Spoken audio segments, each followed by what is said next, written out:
नमस्कार दोस्तों, आज विश्व की दो सबसे खतरनाक टीमें भारत न्यूजीलैंड के बीच होलकर क्रिकेट स्टेडियम की उस छोटी और चौकों छक्कों के लिए मशहूर ऐतिहासिक पिच पर 2026 की वनडे सीरीज का तीसरा और अंतिम मुकाबला खेला गया, जिसने अपने उतार चढ़ाव और अंतिम ओवर के रोमांच से पूरे मध्य प्रदेश को क्रिकेट के जुनून में सराबोर कर दिया। इस बेहद रोमांचक मुकाबले में भारतीय कप्तान शुभमन गिल ने टॉस जीता और इंदौर की छोटी बाउंड्री को देखते हुए पहले गेंदबाजी करने का फैसला लिया, लेकिन न्यूजीलैंड के बल्लेबाजों ने आज भारतीय गेंदबाजों के खिलाफ एक खूंखार मोर्चा खोल दिया। इंदौर के होलकर क्रिकेट स्टेडियम की छोटी बाउंड्री और सपाट पिच पर न्यूजीलैंड की शुरुआत आज बेहद आक्रामक और विस्फोटक रही, जहां डेवन कॉनवे और रचिन रविंद्र की बाएं हाथ की जोड़ी ने भारतीय तेज गेंदबाजों की धज्जियां उड़ाते हुए मैदान के चारों ओर रनों की मूसलाधार बारिश कर दी और इन दोनों बल्लेबाजों ने पहले 15 ओवरों के भीतर ही न्यूजीलैंड का स्कोर 100 रनों के जादुई आंकड़े के पार पहुंचा दिया,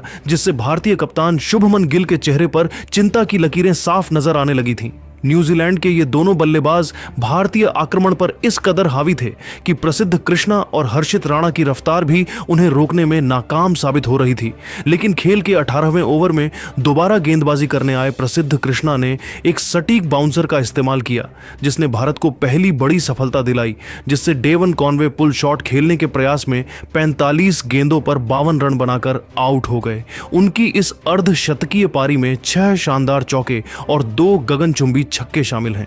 कॉनवे के पवेलियन लौटने के बाद अनुभवी केन विलियमसन क्रीज पर आए और उन्होंने रचिन रविंद्र के साथ मिलकर न्यूजीलैंड की पारी को बहुत ही समझदारी और क्लास के साथ संभाला, जहां इन दोनों ने मिलकर भारतीय स्पिनरों के खिलाफ एक मजबूत और अटूट साझेदारी बुनकर कीवी टीम को एक बेहद मजबूत स्थिति में पहुंचा दिया। भारतीय गेंदबाज विकेट की तलाश में संघर्ष कर रहे थे, लेकिन तभी 28वें ओवर में गेंदबाजी करने आए जादुई स्पिनर कुलदीप यादव ने अपनी रहस्यमयी फिरकी का ऐसा मायाजाल बुना कि खतरनाक दिख रहे रचिन रविंद्र उनकी गुगली को पढ़ने में पूरी तरह चूक गए, जिससे रचिन रविंद्र बड़ा शॉट खेलने के प्रयास में 72 गेंदों पर 85 रन बनाकर आउट हो गए। उनकी इस आक्रामक पारी में 8 कड़क चौके और 3 विशाल छक्के शामिल हैं। इंदौर के होलकर स्टेडियम में रचिन रविंद्र का महत्वपूर्ण विकेट गिरने के बाद भी कीवी टीम की रन गति में रत्ती भर भी कमी नहीं आई, क्योंकि अनुभवी कप्तान केन विलियमसन आज एक छोर पर अंगद की तरह पैर जमाकर डटे रहे और उन्होंने भारतीय गेंदबाजों की सटीक लाइन लेंथ को अपनी क्लासिकल बल्लेबाजी से पूरी तरह बिगाड़ कर रख दिया।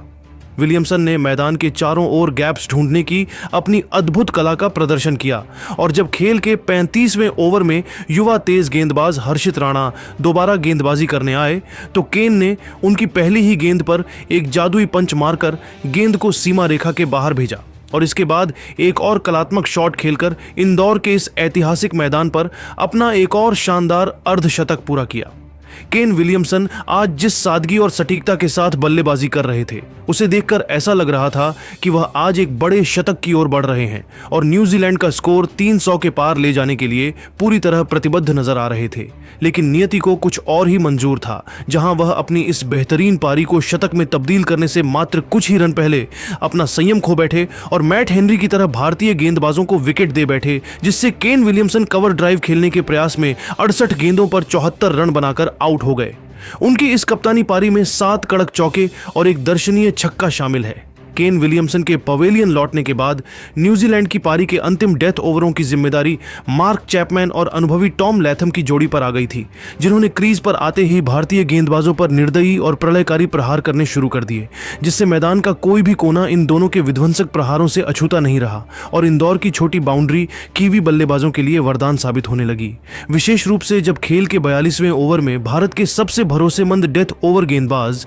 अर्शदीप सिंह दोबारा गेंदबाजी करने आए तो मार्क चैपमैन ने अपनी प्रचंड और पाश्विक ताकत का मुजाहिरा पेश करते हुए उनकी पहली 2 गेंदों पर ही बैक टू बैक 2 गगनचुंबी छक्के जड़कर स्टेडियम में मौजूद भारतीय प्रशंसकों के बीच सन्नाटा पसरा दिया और कीवी टीम के स्कोर को रॉकेट की रफ्तार से आगे बढ़ाया। चैपमैन की इस आक्रामकता ने भारतीय कप्तान शुभमन गिल को रक्षात्मक फील्डिंग लगाने पर मजबूर कर दिया, लेकिन टॉम लैथम ने भी दूसरे छोर से बहती गंगा में हाथ धोते हुए 44वें ओवर में प्रसिद्ध कृष्णा के खिलाफ 2 करारे चौके जड़कर अपना योगदान दिया, जिससे रनों का सैलाब थमने का नाम नहीं ले रहा था।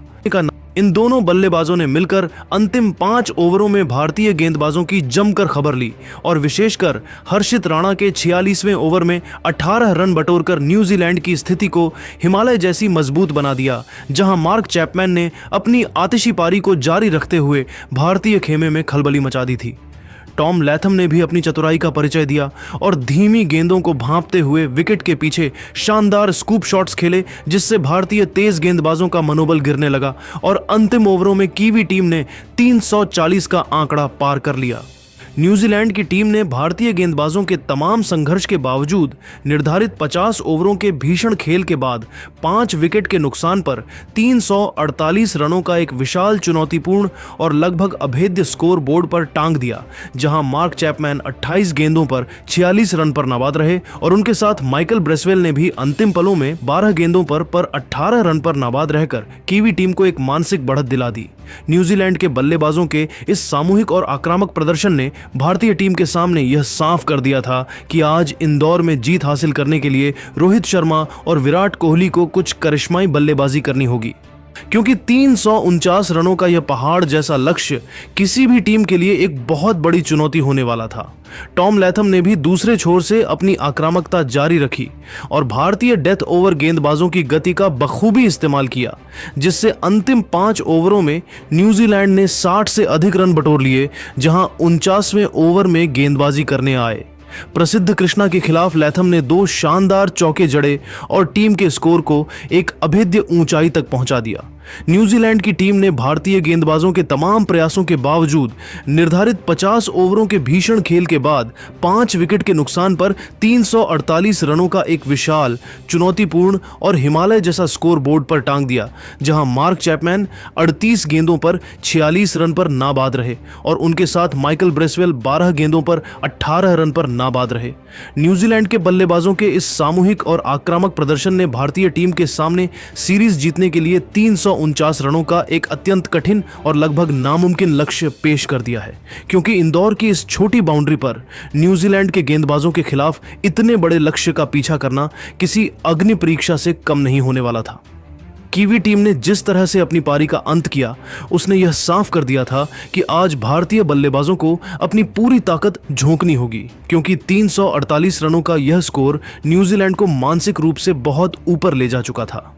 इंदौर के होलकर क्रिकेट स्टेडियम की छोटी बाउंड्री और न्यूजीलैंड द्वारा दिए गए 349 रनों के इस हिमालय जैसे विशाल लक्ष्य का पीछा करने उतरी भारतीय टीम की शुरुआत आज बहुत अच्छी नहीं रही और पूरे स्टेडियम को उस समय गहरा सदमा लगा जब कप्तान शुभमन गिल उम्मीदों के विपरीत बहुत जल्द ही पवेलियन लौट गए, जिससे शुभमन गिल डिफेंस करने के प्रयास में 15 गेंदों पर 12 रन बनाकर आउट हो गए। उनकी पारी में 2 चौके शामिल हैं।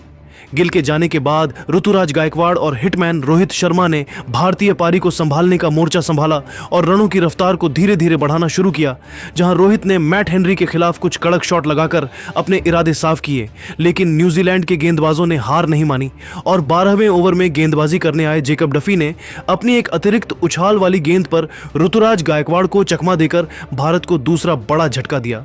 जिससे ऋतुराज गायकवाड़ कवर ड्राइव खेलने के प्रयास में 28 गेंदों पर 32 रन बनाकर आउट हो गए। उनकी पारी में 4 चौके शामिल हैं। ऋतुराज के आउट होने के बाद जैसे ही किंग विराट कोहली ने मैदान पर कदम रखा तो पूरा इंदौर स्टेडियम कोहली कोहली के नारों से गूंज उठा और ऐसा लगा कि आज फिर कोई ऐतिहासिक पारी देखने को मिलेगी। लेकिन आज किस्मत विराट कोहली के साथ बिल्कुल नहीं थी और 16वें ओवर में गेंदबाजी करने आए कीवी कप्तान मिचेल सैंटनर ने अपनी एक तेजी से अंदर आती हुई आर्म बॉल पर कोहली को पूरी तरह भ्रमित कर दिया, जिससे विराट कोहली सीधा प्रहार करने के प्रयास में 22 गेंदों पर 20 रन बनाकर आउट हो गए। उनकी पारी में 3 चौके शामिल हैं। इंदौर के होलकर स्टेडियम में जब भारत का स्कोर 3 विकेट के नुकसान पर महज 85 रन था, तो मैदान के चारों ओर न्यूजीलैंड 85 रन पर आउट हो गए कि जीत लगभग पक्की लग रही थी, क्योंकि भारत के 3 सबसे मजबूत शीर्ष बल्लेबाज पवेलियन लौट चुके थे और न्यूजीलैंड के गेंदबाज पूरी तरह से हावी नजर आ रहे थे। लेकिन तभी हिटमैन रोहित शर्मा ने अपने उस पुराने आक्रामक और विध्वंसक अंदाज में वापसी की और न्यूजीलैंड के गेंदबाजों का मैदान पर ऐसा कत्लेआम शुरू किया जिसने कीवी कप्तान मिचेल सैंटनर की सारी रणनीतियों को तहस नहस कर दिया। रोहित शर्मा आज एक बिल्कुल अलग ही विनाशकारी और महाविनाशकारी लय में बल्लेबाजी कर रहे थे, जहां उन्होंने खेल के 22वें ओवर में न्यूजीलैंड की ओर से दोबारा गेंदबाजी करने आए लंबे कद के तेज गेंदबाज काइल जेमिसन के एक ही ओवर में अपनी प्रचंड और पार्श्विक ताकत का मुजाहिरा पेश करते हुए 3 लगातार गेंदों पर 3 गगनचुंबी छक्के जड़कर कीवी खेमे में गहरा सन्नाटा पसरा दिया और इंदौर के दर्शकों को पागलपन की हद तक झूमने पर मजबूर कर दिया। जहां जेमिसन की पहली गेंद पर उन्होंने कदमों का इस्तेमाल कर उसे स्टैंड्स में भेजा और अगली 2 गेंदों पर अपने चिर परिचित पुल शॉट से गेंद को स्टेडियम की छत पर पहुंचा दिया। रोहित शर्मा का साथ देने के लिए क्रीज पर श्रेयस अय्यर आए और इन दोनों बल्लेबाजों ने मिलकर न्यूजीलैंड के स्पिनरों और तेज गेंदबाजों की सामूहिक रूप से धज्जियां उड़ाते हुए चौथे विकेट के लिए 150 रनों की एक ऐतिहासिक निर्णायक और मैच जिताऊ साझेदारी की, जिसने न्यूजीलैंड के हाथ से जीत छीन ली। इस साझेदारी के दौरान रोहित शर्मा अपनी बल्लेबाजी 150 रनों की एक ऐतिहासिक निर्णायक और मैच जिताऊ साझेदारी की, जिसने न्यूजीलैंड के हाथ से जीत छीन ली। इस साझेदारी के दौरान रोहित शर्मा अपनी बल्लेबाजी की चरम सीमा पर थे, जहां उन्होंने मैदान के हर कोने में बाउंड्री की बौछार कर दी और खेल के 34वें ओवर में न्यूजीलैंड की ओर से गेंदबाजी करने आए। मैट हेनरी की पहली ही गेंद पर मिड ऑन की दिशा में एक फुर्तीला और तेज सिंगल लेकर मात्र 88 गेंदों पर अपना एक और जादुई व अविश्वसनीय वनडे शतक पूरा किया, जिससे पूरा स्टेडियम 88 गेंदों पर अपना एक और जादुई व अविश्वसनीय वनडे शतक पूरा किया, जिससे पूरा स्टेडियम रोहित रोहित के नारों से गूंज उठा। रोहित शर्मा आज न्यूजीलैंड के गेंदबाजों के लिए साक्षात काल और एक अभेद्य दीवार बन चुके थे, जिनके सामने मैट हेनरी और ईश सौढ़ी जैसे अनुभवी गेंदबाज भी लाचार नजर आ रहे थे। और रोहित 128 रन पर नाबाद रहकर भारतीय टीम को जीत की मंजिल की ओर बहुत तेजी से ले जा रहे थे। रोहित की इस बल्लेबाजी ने न्यूजीलैंड के मनोबल को पूरी तरह से चकनाचूर कर दिया था और दूसरे छोर पर खड़े श्रेयस अय्यर भी न्यूजीलैंड के गेंदबाजों पर कोई रहम नहीं दिखा रहे थे, जहां उन्होंने भी अपनी अर्धशतकीय पारी के दौरान कीवी स्पिनरों के खिलाफ कुछ बेहतरीन और हवाई प्रहार किए। लेकिन श्रेयस अय्यर अपनी इस शानदार पारी को और आगे ले जाने के चक्कर में 40वें ओवर में गेंदबाजी करने आए। अनुभवी जेकब डफी की एक धीमी बाउंसर को पढ़ने में चूक गए, जिससे श्रेयस अय्यर बड़ा शॉट खेलने के प्रयास में 62 गेंदों पर 70 रन बनाकर आउट हो गए। उनकी इस महत्वपूर्ण और सहायक पारी में 5 कड़क चौके और 2 शानदार छक्के शामिल हैं। अय्यर के आउट होने के बाद भी रोहित शर्मा के चेहरे पर कोई शिकन नहीं थी, क्योंकि वह जानते थे कि उन्होंने भारत को एक मजबूत स्थिति में पहुंचा दिया है और अब वडोदरा की यह पिच केवल उनके ही प्रहारों की गवाह बनने वाली है। जहां रोहित शर्मा ने अय्यर की विदाई के बाद भी अपनी आक्रामकता को कम नहीं किया और न्यूजीलैंड के फील्डरों को बाउंड्री लाइन पर केवल गेंद को दर्शकों के बीच से वापस लाने के काम में लगाए रखा। रोहित और अय्यर की इस 150 रनों की साझेदारी ने यह सुनिश्चित कर दिया था कि इंदौर की यह शाम भारतीय क्रिकेट के इतिहास में एक महान चेज के रूप में दर्ज की जाएगी, जहां न्यूजीलैंड का विशाल स्कोर भी रोहित के हिटमैन अवतार के सामने छोटा नजर आने लगा था। श्रेयस अय्यर के पवेलियन लौटने के बाद मैच एक बेहद नाजुक मोड़ पर पहुंच चुका था, जहां भारतीय टीम को अब अंतिम 10 ओवरों के भीतर जीत की मंजिल तक पहुंचने के लिए 80 रनों की एक भारी भरकम दरकार थी और पूरे वडोदरा के साथ साथ करोड़ों भारतीय प्रशंसकों की धड़कनें तेज हो चुकी थीं।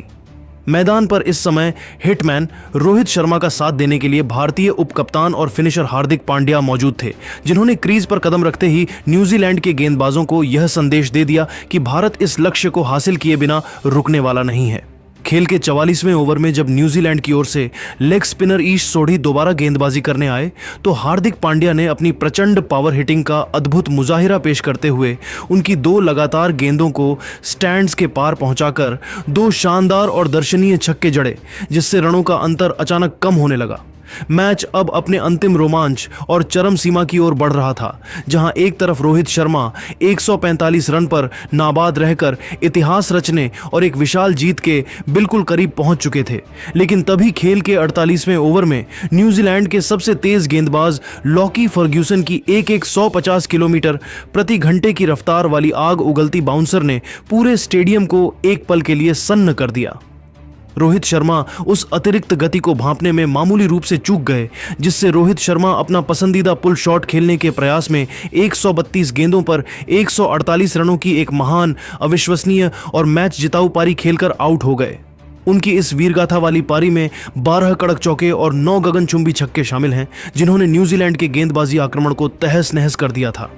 रोहित शर्मा के आउट होने के बाद पूरे मैदान पर सन्नाटा छा गया था, क्योंकि भारत को अब अंतिम 2 ओवरों यानी 12 गेंदों में जीत के लिए 18 कठिन रनों की जरूरत थी और दबाव अब भारतीय निचले क्रम पर आ चुका था। लेकिन हार्दिक पांड्या ने हार नहीं मानी और न्यूजीलैंड के गेंदबाजों पर मानसिक दबाव बनाए रखा। खेल के 49वें ओवर में जब जेकब डफी गेंदबाजी करने आए तो हार्दिक ने अपनी अनुभवी चतुराई और बाहुबल के दम पर उनकी पहली 3 गेंदों पर ही 12 रन बटोर लिए, जिसमें एक कड़क चौका और एक शानदार छक्का शामिल था, जिसने अंतिम ओवर के समीकरण को पूरी तरह भारत के पक्ष में मोड़ दिया। अब जीत की दहलीज पर खड़ी भारतीय टीम को अंतिम ओवर की 6 गेंदों पर केवल 6 रनों की दरकार थी और न्यूजीलैंड के कप्तान ने गेंद अपने सबसे अनुभवी गेंदबाज मैट हेनरी को थमाई, जिन्होंने पहली 3 गेंदें इतनी सटीक और कातिलाना यॉर्कर डाली कि हार्दिक पांड्या एक भी रन नहीं बना सके और मैच एक बार फिर पूरी तरह से फंस गया, जहां रोमांच अपने चरम पर पहुंच चुका था।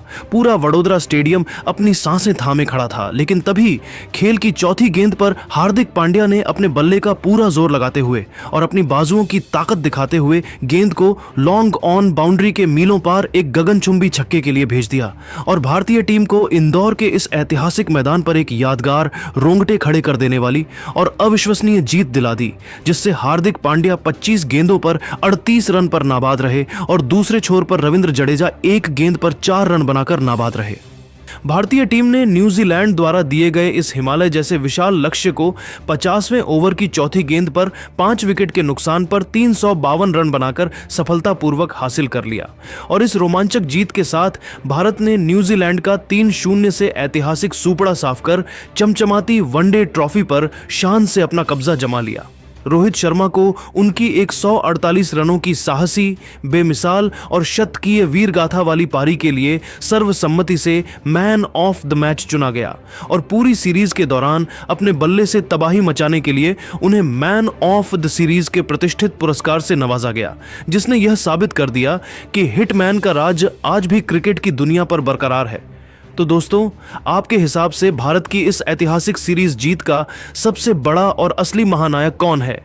क्या वह अपने पुराने खूंखार अंदाज में लौटने वाले शतकवीर रोहित शर्मा हैं, या फिर पूरी सीरीज में अपनी बल्लेबाजी से निरंतरता दिखाने वाले विराट कोहली और अंत में मैच फिनिश करने वाले हार्दिक पांड्या? अपनी कीमती और महत्वपूर्ण राय हमें नीचे कमेंट बॉक्स में जरूर दें और अगर आपको भारतीय टीम का यह प्रदर्शन और हमारी यह वीडियो अच्छी लगी तो इसे लाइक और शेयर करना बिल्कुल न भूलें।